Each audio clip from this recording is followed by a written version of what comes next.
This is Alex Yu and you're watching the Rage and Ronin Review, Transformers 3 Edition. So in this episode I'd like to mention to you that Michael Bay and some of the cast are going around making their PR rounds at a lot of special events to help the marketing promotion of the movie. So one of the things that they've been doing is Michael Bay and Rosie Huntington-Whiteley have been going to New York Toy Fair. It just happened. They're just showing off the new toys, and one of the things that's really cool that they did at the show was that they screened the first half hour of the movie to Hasbro executives. So it is quite possible that some of the people who have seen it might be leaking some information out there. I'm sure they signed a non-disclosure agreement where they are not allowed to reveal anything, but you never know. Another thing that happened was that the Wreckers were the pace cars at the Daytona 500, so that's Topspin, Leadfoot, and Roadbuster. One of the other crazy things that happened was that Optimus Prime was parked at the New York Toy Fair, but it got a parking ticket. Now, this is kind of an amusing thing for people who are following the news. I personally think it was planned and it was a publicity stunt because news like that actually markets itself. It's a viral marketing campaign, so I don't believe that it was a legitimate parking ticket. I just think that this is just another way to get people to get the buzz on about Transformers 3, which is actually cool. I mean, it works. Another thing about Toy Fair is obviously that they're showing off the new toys. They just revealed that Sentinel Prime is the fire truck. There's also going to be Optimus Prime, whose trailer actually makes up the armor and wings of a jetpack version of Optimus Prime. Another two Autobots that were revealed are two of the Wreckers, which are Topspin and Roadbuster. And finally, there's this new Autobot called Skyhammer. Now, from what it looks like, it actually looks like the Russian Hind helicopter, the attack chopper. The reason why I think that is because if you look at it, it kind of looks like a jetcopter type of assault vehicle. But at the same time, they're also supposed to be scenes shot in Russia. In the article, it suggests that Michael Bay had something to do with the way that Skyhammer looks. I don't think that this one is just one of those Hasbro toys that just come out, but they don't have a character in the movie. Oh, and then speaking of Russia, has anyone noticed that we didn't hear any news about the filming at the foreign locations? Somebody mentioned that the foreign location shoots are being kept very tight-lipped. Like, nobody's talking about them for security reasons. So I'm thinking that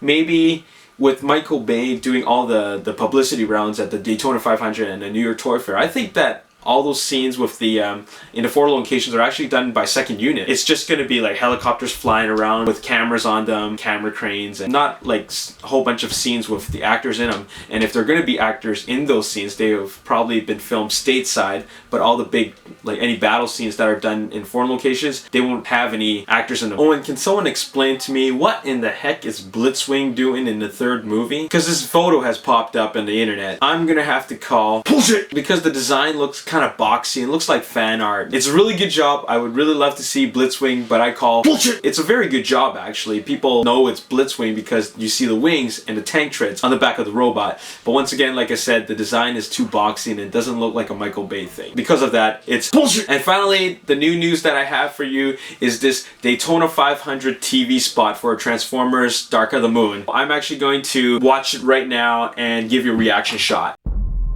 Years from now, they're gonna ask us, where were you when they took over the planet? You're gonna be fine, I promise.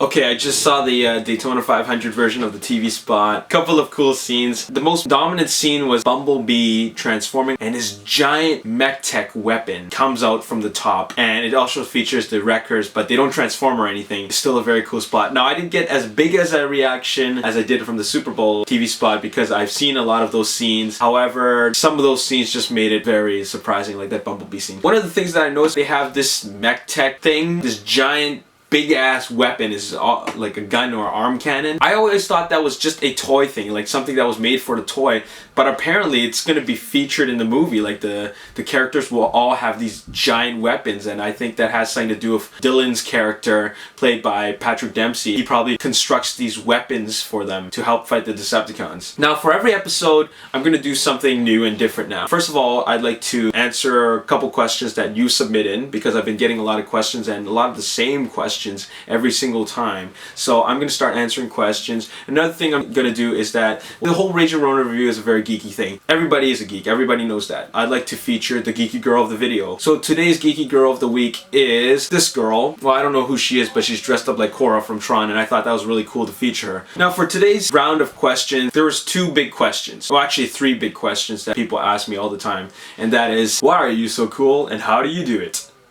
I'm just kidding, that wasn't it. One of the main questions that people always ask me is, do I know Michael Bay? In my dreams I do. No homo. The other question is, now they always send this to my Facebook because they have my Facebook, and that is, do I have any new news for them? I only have new news when news comes along to me. No, I won't have new news. All you have to do is subscribe to my channel and then wait for my next video to come out. The final question is, who is this girl? Well, that's Misa Campo. She's an exotic mixed breed import model, and that's a 2008 calendar, so that's from 3 years ago. That's all the questions I can answer for today. If you have any other questions, you can send it to me in a private message or in a comment below, and I'll try to answer it for you. Anyways, that's all for this episode. This is Alex Yu, and thanks for watching the Rage and Ronin review. Peace. Bullshit.